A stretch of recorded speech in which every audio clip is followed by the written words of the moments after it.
இந்த delivery bill number 1224 இது வந்து யார் ஆர்டர் பண்ணாங்கன்னு கொஞ்சம் சொல்ல முடியுமா? காவியாங்கிறவங்க ஆர்டர் பண்ணிருக்காங்க சார்.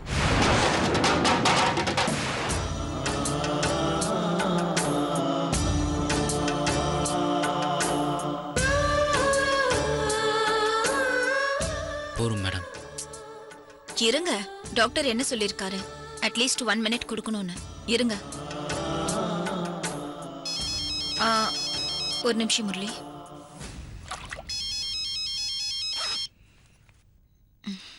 அம்மாதான். ஹலோ அம்மா, சொல்லு. சுஜாதா, எங்கம்மா இருக்க? என்னம்மா இதோ வரேன்னு போன் பண்ணி சொன்னேன். மணி என்ன ஆகுது? நீ இன்னும் வீடு வந்து சேரல. உங்க அப்பா என்னன்னா சுஜாதா எங்க காணோன்னு கேட்டுக்கிட்டு இருக்காரு. அம்மா கிளம்பிட்டேம்மா, இன்னும் கொஞ்ச நேரத்துல வந்துருவேன். நான் என்ன சின்ன பொண்ணா? ஏன் பயப்படுற? 1000 இருந்தாலும் நீ என் பொண்ணுதானம்மா. அந்த பயம் பெத்தவளுக்கு இருக்காதா என்ன? சீக்கிரமாமா, நான் போனை வைக்கிறேன். சரிம்மா, ஓகே. நேரம் ஆயிடுச்சுல, அம்மா பயப்படுறாங்க. பின்ன காலையில கிளம்புனீங்க வீட்ல இருந்து, இப்ப டைம் என்ன ஆச்சு?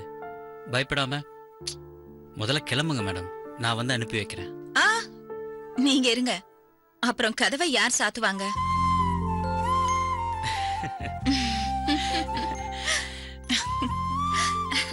சரி, நான் கிளம்புறேன். நீங்க பிரெட் சாப்பிடுங்க. இந்த மருந்தெல்லாம் கரெக்டா எடுத்துக்கோங்க. பிரிஸ்கிரிப்ஷன் அதுக்குள்ளேயே இருக்கு. ரெஸ்ட் எடுத்துக்கோங்க, நான் வரேன். Okay ma'am. நானே கதவை சாத்திட்டு போறேன். Take care.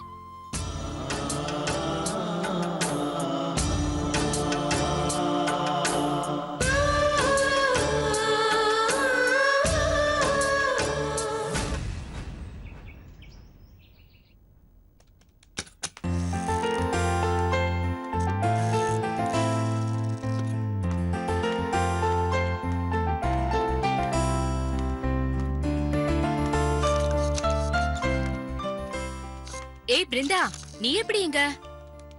லலிதா மேடம் உன்னை வேலையை விட்டு தூக்கிட்டாங்களே, அப்புறம் எப்படி? அவங்களுக்கு பிடிக்கலன்னா திரும்ப வேலையில சேர்த்துக்க மாட்டாங்களே, உன்னை எப்படி சேர்த்துக்கிட்டாங்க? அவங்கள வீட்ல போய் பார்த்து ரிக்வெஸ்ட் பண்ணியா? எப்படி நடந்துச்சு இந்த அதிசயம்? அது வந்து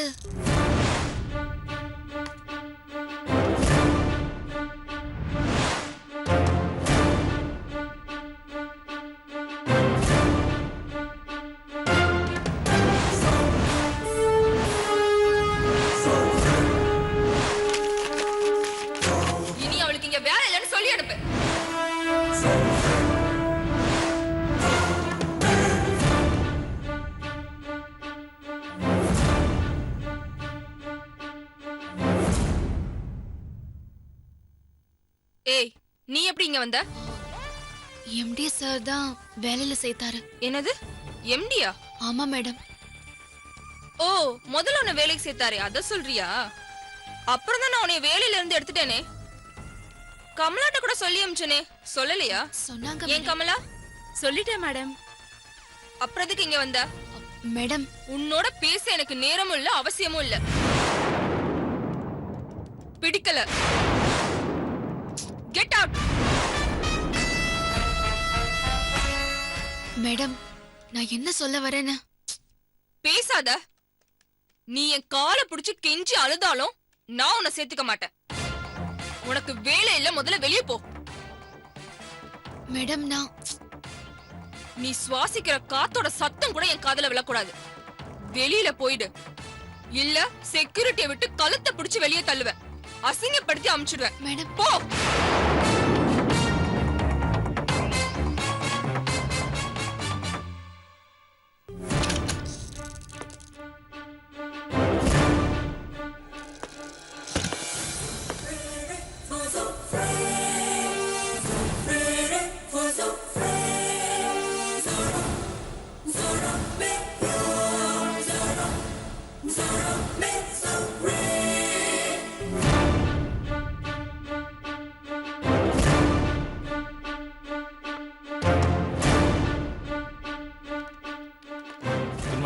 good morning sir. Good morning sir. Good morning. ஏய், என்ன சாருக்கு விஷ் பண்ணிட்டு இருக்க? முதல்ல வெளியே போ. லலிதா, பிருந்தாவை எதுக்கு வெளியே போக சொல்ற? அவ்வளவுதான், ஆபீஸ்ல இருந்து டிஸ்மிஸ் பண்ணியாச்சே. அப்புறம் எதுக்கு அவ திரும்ப உள்ள வந்து உட்காரணும்? நான் தான் உங்களை திரும்பவும் ஜாயின் பண்ண சொன்னேன்.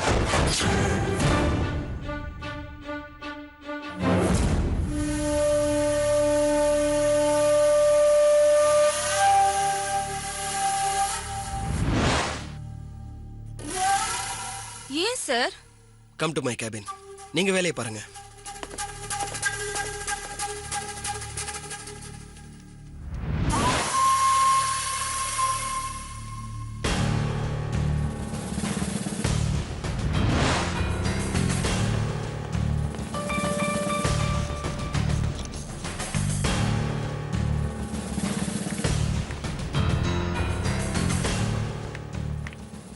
வினோத், உங்களுக்கு என்னாச்சு? நான் அவளை வேலையில இருந்து தூக்கிட்டேன். நான் தான் திரும்பவும் சேர்த்துட்டேனே. இதுவரைக்கும் நான் எடுத்த எந்த முடிவையும் நீங்க மாத்தினது இல்லையே. இவள மட்டும் எப்படி வேலைக்கு சேர்த்தீங்க? நான் வேலையில இருந்து தூக்கிட்டேன்ற ஈகோவா? சேச்சே, ஈகோ? உன்கிட்ட நான் ஈகோ பாப்பனா? அப்புறம் எப்படி அவளை வேலைக்கு சேர்த்த? நான் ஆபீஸ்ல இல்லாத நேரமா பார்த்து உன் கால்ல வந்து விழுந்தாளா? அதெல்லாம் இல்ல லலித். இங்க பார், அவங்கள நான் வழியில பார்த்தேன். அப்பதான் எனக்கு தெரியும் நீ அவங்கள ஆபீஸ்ல இருந்து நீக்கிட்டதா. நான் தான் அவங்கள மறுபடியும் ரீஜாயின் பண்ண சொன்னேன். என்ன காரணத்துக்காக சேர்த்த? அவ அழகா இருக்கானா? லலித், அழகுன்ற வார்த்தைக்கு நீதான் சொந்தம். பிருந்தா அழகு அழகு இல்லைங்கிறதெல்லாம் எனக்கு தேவையில்லாத விஷயம். பட் அவ வேலையில திறமைசாலி. அவ திறமையா வேலை பார்த்ததுனால தான் நம்ம கம்பெனிக்கு நிறைய ஆர்டர்ஸ் வந்திருக்கு. இந்த மாதிரி திறமைசாலிய நான் இழக்க விரும்பல. அதான் பார்த்தேன், வர சொல்லிட்டேன். அவளால எவ்வளவு லாபம் வந்தாலும் அது நமக்கு தேவையில்லை. அவளை அனுப்பிடு. நீ அவ மேல இருக்க ஆத்திரத்துல சொல்ற. ஒரு பிசினஸ் மேனுக்கு காரியம் பெருசா வீரியம் பெருசான்னு கேட்டா காரியம் தான் பெருசு. இங்க பாரு, அவ மேல இருக்க அல்பத்தனமான கோவத்தினால கோடிக்கணக்கா வர லாபத்தை இழக்கிறது படு முட்டாள்தனம். அழகும் அறிவும் பெரும்பாலும் ஒன்னா இருக்காது. ஆனா அது ரெண்டும் ஒன்னா இருக்குன்னா அது உனக்கு மட்டும்தான். உன்னுடைய அழகான புத்திசாலித்தனமான முடிவை இப்ப சொல்லு. நீ இவ்ளோ சொல்ற, இருக்கட்டும். குட். ஒரு அழகு அழகான முடிவை சொல்லிடுச்சு.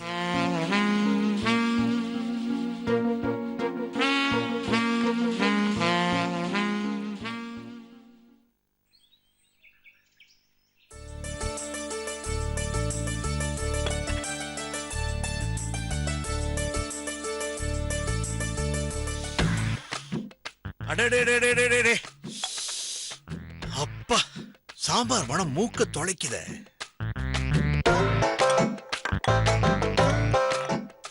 ஓ மை காட், தேங்காய் சட்னி பிரமாதம்.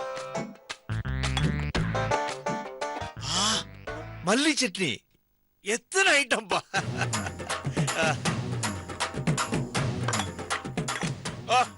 மல்லிப்பூ இட்லி பலே, பிரமாதமான காம்பினேஷன்.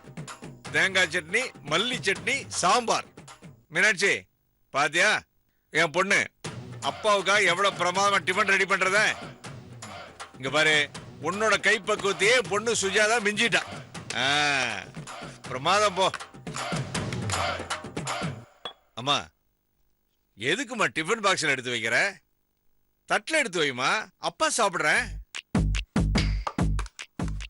என்னம்மா நான் அப்பா, இது உங்களுக்காக இல்லப்பா. உள்ள உங்களுக்காக அம்மா எடுத்து வச்சிருக்காங்க, அதை எடுத்து வச்சு சாப்பிடுங்கப்பா. அம்மா, உனக்கு பேங்க்ல வேலை இல்ல, அப்புறம் எதுக்கு உனக்காக கெட்டுற? என்னம்மா நான் கேக்குற பதிலே சொல்ல மாட்டேங்கிற? முரளிக்குப்பா. முரளிக்கா? ஆமா. என்னம்மா இது புது பழக்கம்? அவருக்கு நீ எதுக்கு எடுத்துட்டு போகணும்? இங்க பாரு, இது எனக்கு சரியா படல. பா, நான் பண்றதுதான்ப்பா சரி. அவர் எனக்காக எவ்வளவோ பண்ணியிருக்காரு. பதிலுக்கு என்னால முடிஞ்சது ஏதாவது அவருக்கு செய்யணும்னு நான் நினைக்கிறேன். இல்ல, என்னால இதை அனுமதிக்க முடியாது. டிஃபன்லாம் கொண்டு போவேனா? அதெல்லாம் எடுத்து வை, நான் சாப்பிடுறேன். பா, கொஞ்சம் நினைச்சு பாருங்க. எனக்காக அவர் பண்ணது எல்லாமே நினைச்சு பாருங்கப்பா. கூட பிறந்தவங்க இல்ல சொந்தக்காரங்க கூட இதெல்லாம் எனக்காக செய்யல.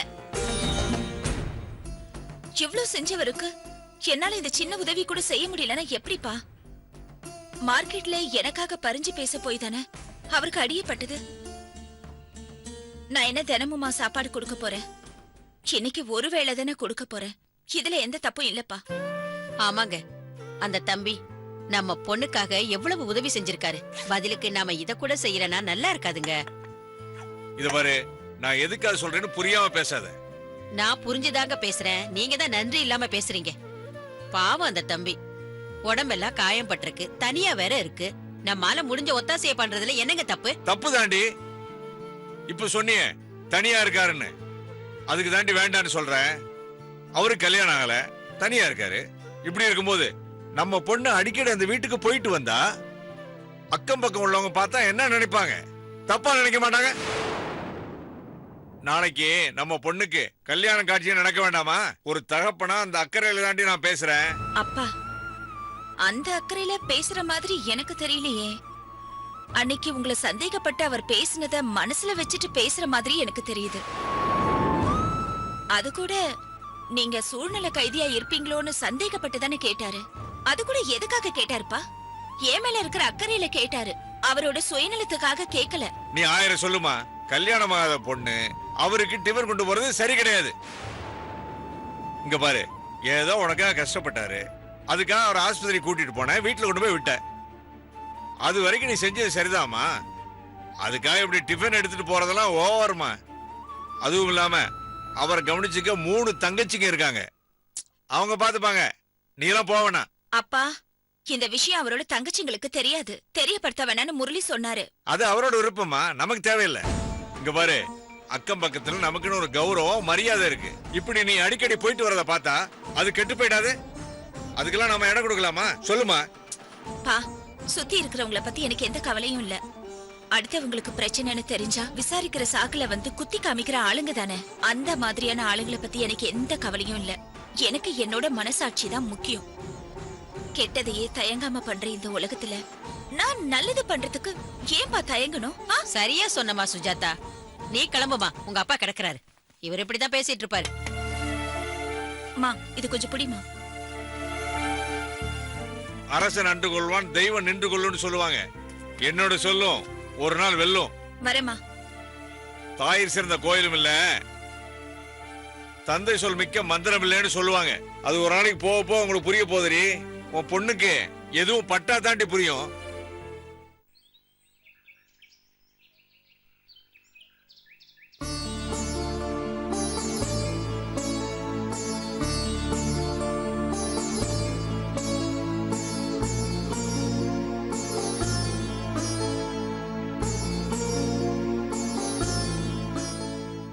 இந்தாங்க அத்தை.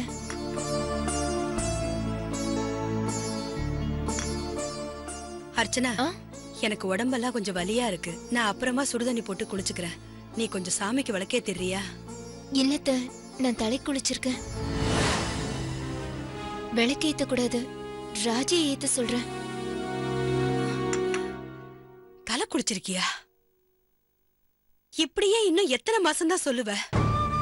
கோவில்ல நான் பட்ட அவமானம் போதாதுன்னு வருஷம் முழுக்க நான் அவமானப்படணும்னு ஏதாவது திட்ட வச்சிருக்கியா? என்னத்த இப்படி எல்லாம் பேசுறீங்க? நான் என்ன ஆசைப்பட்ட குளிக்கிறேன்? எனக்கு அவமானமா தான் இருக்கு. சொல்ல போனா உங்களை விட எனக்கு தான் அதிக அவமானம். அதெல்லாம் பொறுத்துக்கிட்டு தானே நானும் இருக்கேன். என்ன அர்ச்சனா, இப்படி ஏட்டிக்கு போட்டியாவே பேசுற? நான் என்ன மருமகளை கொடுமைப்படுத்துற மாமியாராவா நடந்துக்கிறேன்? ராஜியையும் உன்னையும் நான் பிரிச்சு பார்த்ததே கிடையாது. அப்படிப்பட்ட ஏங்கிட்ட என்ன விட அதிகமா அவமானப்படுறேன்னுட்டு போட்டி போட்டு சொல்லிக்கிட்டு இருக்க. இல்லத்த, நான் உங்களுக்கு குறையா சொல்லல. ஒரு குழந்தைய சுமக்கிற பாக்கியம் எனக்கு இன்னும் கிடைக்கலையேன்னு நான் தினம் மனசுக்குள்ள வேதனைப்பட்டுட்டு தான் இருக்கேன். எனக்கு குழந்தை பிறக்கலைங்கிற வருத்தத்தை விட பேரனோ பேத்தியோ பார்க்கணுங்கிற உங்க ஆசையை நிறைவேற்ற முடியலன்ற கவலை தான் எனக்கு ரொம்ப அதிகமா இருக்கு. அப்படிப்பட்ட என்ன போய் உங்களுக்கு போட்டியா பேசுறேன்னு சொல்றீங்களா அத்தை? அதத்தான் என்னால தாங்கிக்க முடியல. குழந்தை இல்லைங்கிற வேதனையும் வலியும் எனக்கும் இருக்கு அத்தை.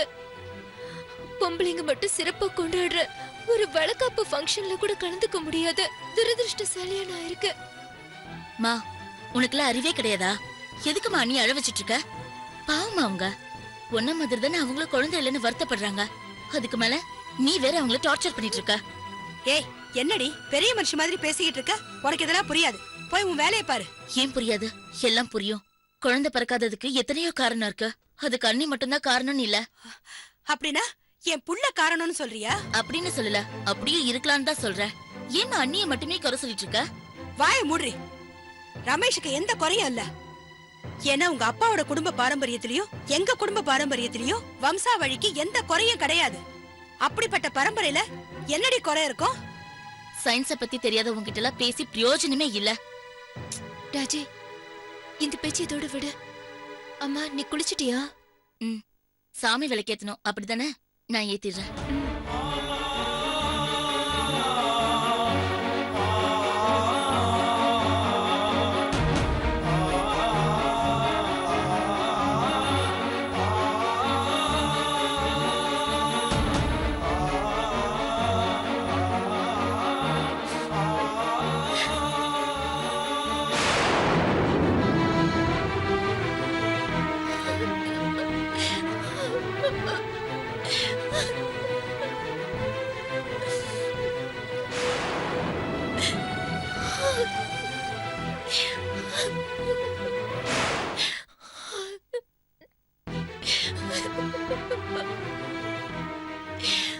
அர்ச்சனா, அர்ச்சனா, எதுக்கு அழுதுட்டு இருக்க? எல்லாம் உங்களாலதான். என்னாலயா? ஏன்? நம்ம உடனே ஹாஸ்பிட்டலுக்கு போகணும். நீங்க லீவ் போடுங்க, நம்ம டாக்டர் போய் பார்த்துட்டு வந்துடலாம். என்ன நடந்துச்சு அர்ச்சனா, சொல்லு. நமக்கு குழந்தை இல்லைங்கிறதால அத்தையோட கோவம் அதிகமாயிக்கிட்டே போகுது. அவங்க பேச்சும் மாறுது. இனிமே தள்ளி போடுறது நல்லது இல்லைங்க. அத்தை என்கிட்ட பேசிட்டு இருக்கிறத பார்த்து ராஜா எனக்கு சப்போர்ட்டா வந்தா. அப்ப ராஜா என்ன தெரியுமா சொன்னா? என்ன சொன்னா? குழந்தை பிறக்காததுக்கு நான் மட்டுமே காரணமா இருக்கணுங்கிற அவசியமே இல்ல, நீங்களும் தான்.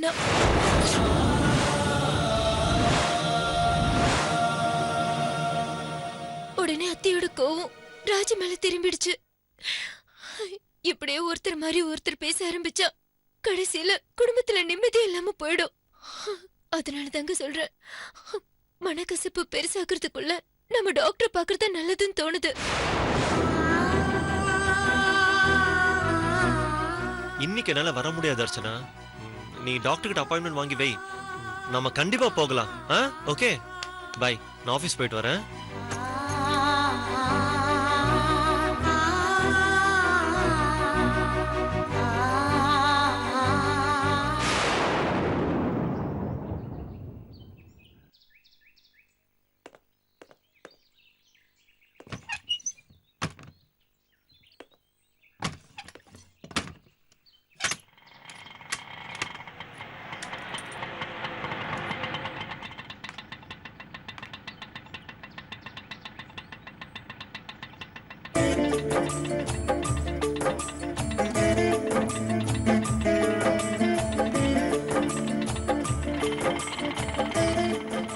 என்ன மேடம், காலையிலே வந்திருக்கீங்க? இல்ல, இவ்ளோ சீக்கிரம் எங்க கிளம்பிட்டீங்க? என்ன இப்படி கேக்குறீங்க? பேங்க் தான்.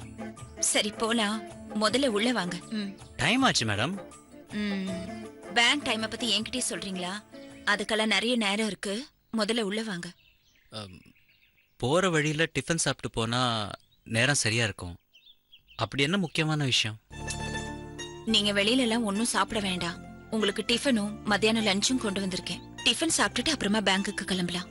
மேடம், நேத்து தான் அவ்வளோ சிரமப்பட்டீங்க, இன்னைக்குமா? மிஸ்டர் முரளி, இதெல்லாம் ஒரு சிரமமும் கிடையாது. வாங்க உள்ள. சாவி கொடுங்க, சாவி கொடுங்க, நானே திறக்கிறேன்.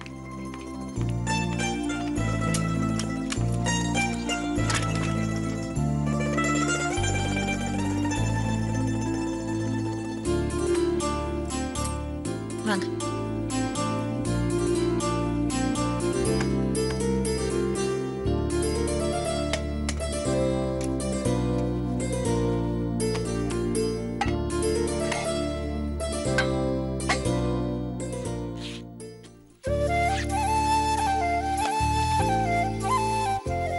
பொறுமை, பொறுமை. நீங்க சாப்பிடுங்க.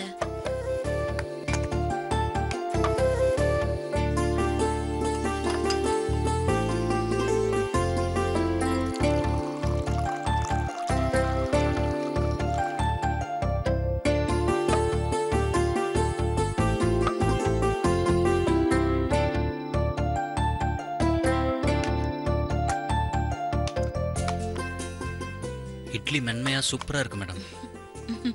மாத்திரை சாப்பிடும்போது எதுக்கு ஹோட்டல்ல சாப்பிடணும்னு நினைச்சேன், அத வீட்ல இருந்து கொண்டு வந்துட்டேன்.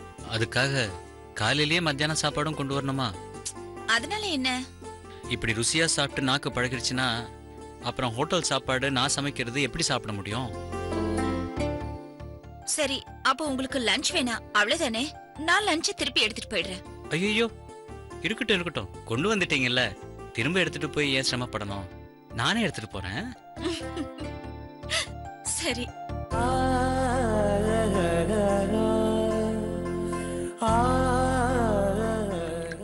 போதுமா? போருங்க. மாத்திரை சாப்பிட்டீங்களா? மறந்தே போச்சு மேம், இப்ப எடுத்துக்கிறேன். இருங்க, நான் எடுத்துட்டு வரேன், நீங்க உட்காருங்க.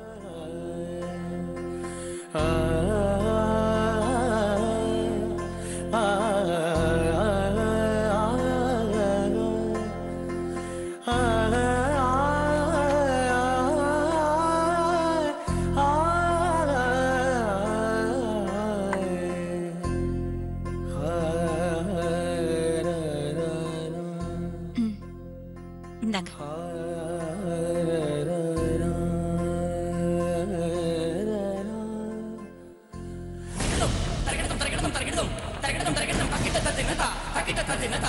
அண்ணா,